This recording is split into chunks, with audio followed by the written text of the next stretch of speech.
Fragile Deliveries, a play in one act by Alli Hartley-Kong.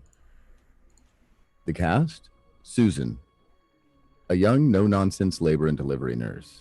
Marla, a gentler and maternal middle-aged nurse. Setting: inside of a hospital supply closet, Phoenix, Arizona. The audience is seated at what had been the back of the closet, and the closet contains several metal shelves overflowing with sloppily stacked medical supplies. The time is 1988, and Susan is a young, ambitious, and feminist labor and delivery nurse, supervised by Marla. After Susan struggles during a delivery and contemplates leaving the hospital, Marla shares her own story of why she became a nurse, touching on issues of reproductive justice in 1960s America. The act. At Rise, a narrow hospital supply closet. Each side of the closet is lined with metal shelves holding surgical masks, cleaning supplies, and other surgical supplies. There is a closed door upstage. The audience is placed as if they are sitting in the back of the closet. Susan is crouched underneath one of the shelves, breathing in deep, clearly shaken. She is staring into the distance. Susan! Susan! Marla enters by opening the door to the closet. As the door opens, Susan immediately assumes a cross-legged position, as if pretending to meditate. You're in here? Sorry, meditating. Right. Okay. Dr. Edwards is looking for you. Shit. Fuck. Don't let patients hear you say that. You see any patients here? Listen, can I... Marla gestures reluctantly, as if about to come in, then decides against it, still hovering in the doorway. After a second of hesitation and second-guessing her decision, Marla enters the supply closet. Marla and Susan stand awkwardly face to face. I didn't invite you. It's a supply closet. I don't need an invitation. Why are you looking for me? You know, it's sometimes hard to make the justification to keep you around. Who wants to get rid of me? Dr. Edwards, the other assholes. I say let them try. I'm one of the best damn nurses on this floor. They're perverts anyway, most of the doctors. Don't worry about them. If they talk about canning you, I always remind them of your interview. What? When we hired you. Oh. It's usually these bright-eyed, bushy-haired blondes who just want to hold the babies. When I met you, though, I knew you didn't give two shits about the babies. I care about the babies. Cut the crap. We both know that's not true. It doesn't make you a bad nurse. Yeah, right. I remember from your interview, you said you had taken women's studies classes in college. You were a feminist, and these were women in pain. I see it every day. A doctor is talking over a woman, or a husband doesn't quite seem to get the pain his wife is in. You get it. You're here for that woman, except today. It won't happen again. How far along are you? I'm sorry? Pregnant. How far along are you? Pregnant. I don't even think you're allowed to ask me that as my boss, so I just... Listen, what happened today in OR, you walking out on the patients the patient was still open on the table, that was really bad. I can save your job, but I'm going to have a reason. So you're going to need to tell me, how far along are you? I'm not pregnant. Susan, I've seen 23 years worth of pregnant women. You just know, even when they try to hide it from themselves or their partners, there's things that happen. That glow. I saw it last week. Well, you'll have to come up with some other excuse because I'm not pregnant. Okay, well then, what's going on? It needs to be convincing. Pregnancy related, nausea, that's very convincing. You think these men who claim that they do this because they love women and that's why they signed up for a living of sticking their hands up women's pussies and never listening to a word that comes out of their mouth, you think that they'd have sympathy on me getting queasy during a C-section and ditching because of morning sickness? Why don't you just go? It's crammed in here. You made it clear the only reason you can save my job is if I'm pregnant, which I'm not, so just drop it. I never told you why I got into this line of nursing. Is that a question? I don't think you have, Marla. No, I know I haven't. You know, Dr. Edwards is right. You can be such a real asshole sometimes. You asked me if I was pregnant. I said I wasn't. Well, I'm not. I'm not anymore. I I I was pregnant, just a little, not a lot, and now I'm not. I want to help you, Susan. Please help. Let me help you. I don't know what you think you can do. You're just my boss. You're not my friend or my mother or Well, okay then. If I'm just your boss, why don't you why don't we go up to my office and we can discuss transition plan? Because if you're not willing to work through this, I can't do anything for you. Marla brushes past Susan and puts her hand on the door, going to leave the cramped closet. wait, don't leave. I don't know if I don't know if I want to stay here in this job. I just don't know.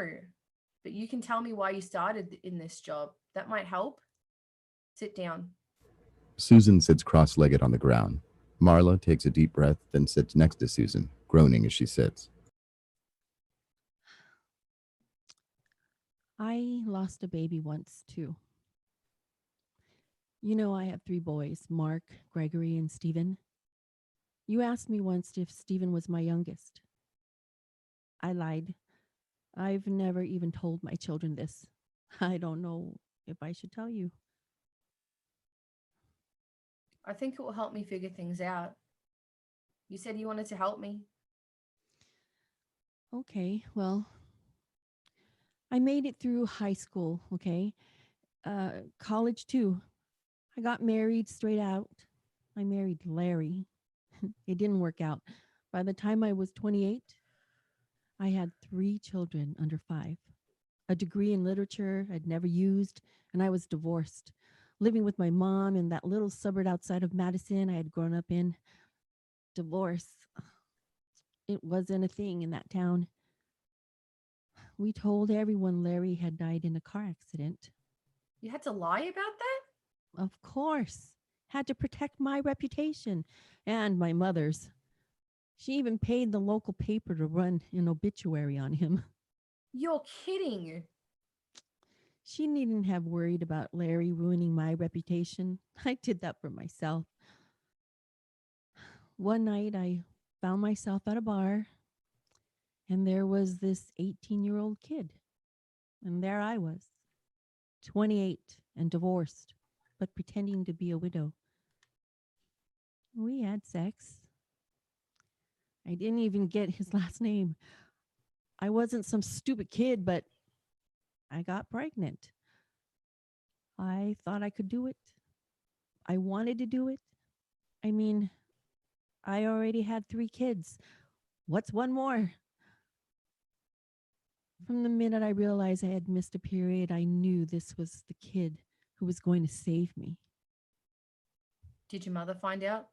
Mothers always know. Maybe I had the glow. What did she do?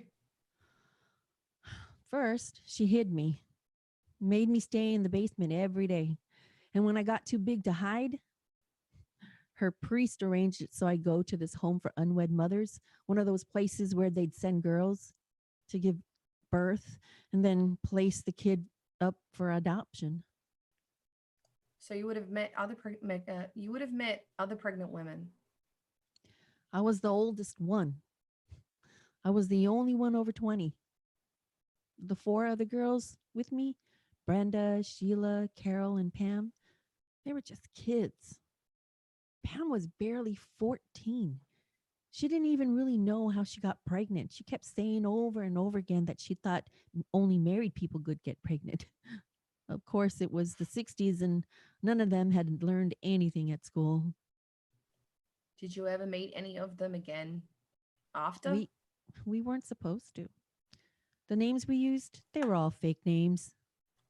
They told us, once this is over, pretend it never ever happened. We never even spoke about it while we were there.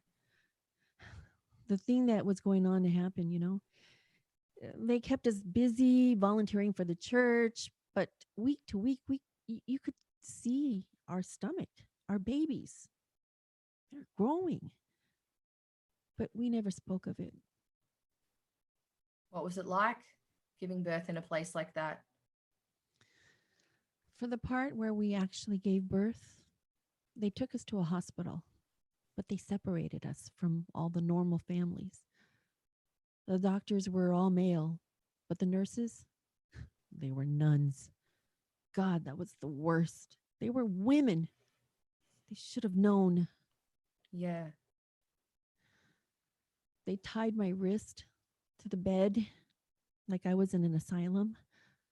I remember lying there seeing one nun look over at me over her glasses. She told me I deserved every bit of pain I was going to feel.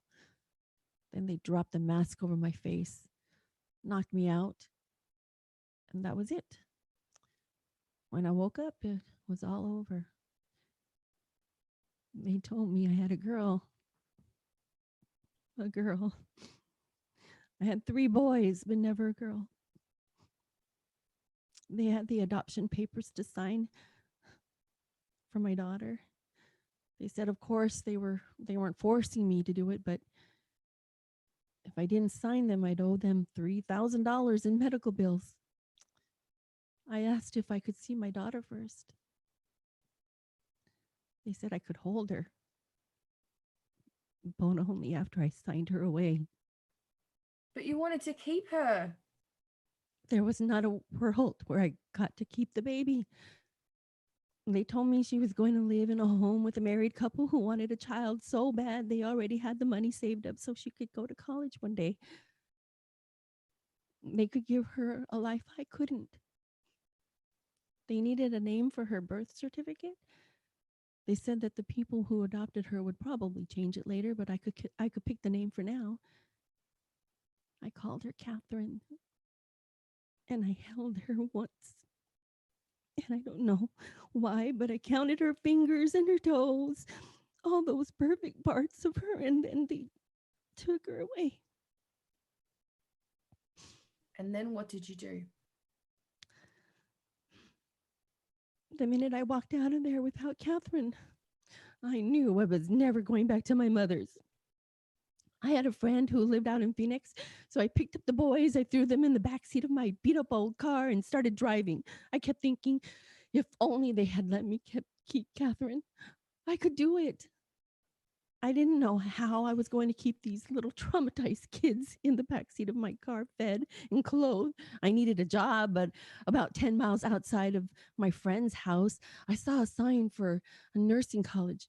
And I remember that nurse staring down at me. I thought, I could be that one for another girl. I could do better. So that's what I did. I took out a loan and I became a labor and delivery nurse and worked in a home for unwed mothers until about 1973 when those started to close up. And now I'm here. I chose this career for the same reason that you did, Susan. I'm here for the mothers. Did you ever try to find your daughter? One day at the library, I saw this flyer for this support group called Concerned Birth Mothers United. I saw that word birth mother, and I thought, what the heck is that? And then I thought, oh, that's me. I went to one meeting. The women in charge stood up and told us she kept a diary. She made notes on days when she had her premonitions about her son. And after she reunited with him, she figured out those days were important in his life, his college graduation, his wedding. Well, I thought, these people are crazy. I had Catherine. I drove across the country. I got this job and I moved on with my life. Of course, I think about Catherine. I think about her every day. I left a note on the records of the Catholic Charities that if she ever wanted to find me, she can. But she hasn't. I hope that means that she's happy with the life she has. And I'm happy with how my life turned out without her. I would never, without her, I would never have this career. So you're happy with the choice you made? I didn't have a choice. Listen, the reason I ran out from that OR, it isn't because I had a miscarriage. Uh, I, it was, it happened on purpose, you know? An abortion? I was a feminist in college. I went to protests about abortion rights. I always thought if I ever had to make the choice, it would be easy. And it was at first, but then I came back here and being with all the babies and the mothers, it's just getting to me today. The woman who was having the C-section, Claire, you know what she said to me before she went under? If it's the same thing, it's the same thing all the first time mums ask. Am I going to be a good mother? All I could think of today when we were opening her, I was a bad mother. What I did to my baby. You can't think of it that way, Susan. You weren't a mother at all. You know what, mother? I'm just going to get out of here, okay? I I'm sorry, Susan. I didn't mean to diminish your experience. Of course, what you went through is significant, but you weren't forced into carrying a child. What you went through was different, painful, meaningful, but different. You weren't lucky enough to live in a world where you had a decision. And for what it's worth, if it's worth anything, I think you made the right one. Thank you. That's worth more than you can ever know. They told us in the home that we were supposed to move on, and I did. But it's still a lifetime of knowing someone who grew inside me is out there somewhere in this world, and I'm not with her. And that's the way it's supposed to be. That's what's best for her if I'm not in her life. I've been dealing with this for 25 years. But here's what I think: all those classes you took in college and articles you read about the right choice, this big image you've built as a women's advocate here at the hospital, you're worried none of this means anything if you're having second thoughts about your abortion. I thought about doing what you did. Adoption? I really did. You had a choice, Susan. I didn't. You did what was right for you. This was my year to shine here. Before all this happened, I was thinking about applying to go back to school this year, get a master's, dig into ways that I could focus on women's health. Good. You can still do that. You don't have to take the time to carry a child if you don't want to. I don't know if I can be here anymore though, Marla. The day to day, the babies, talking to the mothers. You're going to have to make a choice. I know. The bad things happen, Susan. We have to find a way to find meaning in all of them. My experience, it's the whole reason why I'm here today, having this conversation with you, what you went through. You're going to have to figure how it counts. I'm going to get myself up and go back in my office, but I want you back. What you've gone through, it will make you a more sympathetic nurse. I can help you. I'll deal with the paperwork and I'll deal with Dr. Edwards.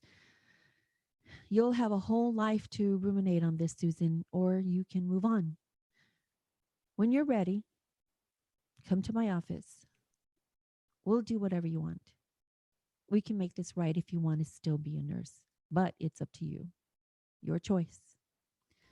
Marla stands up and brushes herself off. Wait, Marla, thank you. What you told me, you didn't have to. I know. I know I didn't have to. It's just, you're the same age as Catherine. Oh, I'm not. I'm the spitting image of my mother. No, I know you're not her. Believe me, if I ever saw her, I would know. But I can't help thinking that if she spent years working at something that made a mistake, what would I want her boss to do? I wasn't the best mother to the boys. I was pretty married to this job. I can't be the mother to Catherine that I should have been, but I can be here. Good luck, Susan. I'll see you in my office later today. Marla leaves the closet without looking back or making eye contact with Susan. Susan stares at Marla for a second after she departs, then, looking at the supplies on the ground, she begins stacking them and organizing. The lights go down on Susan. End of play.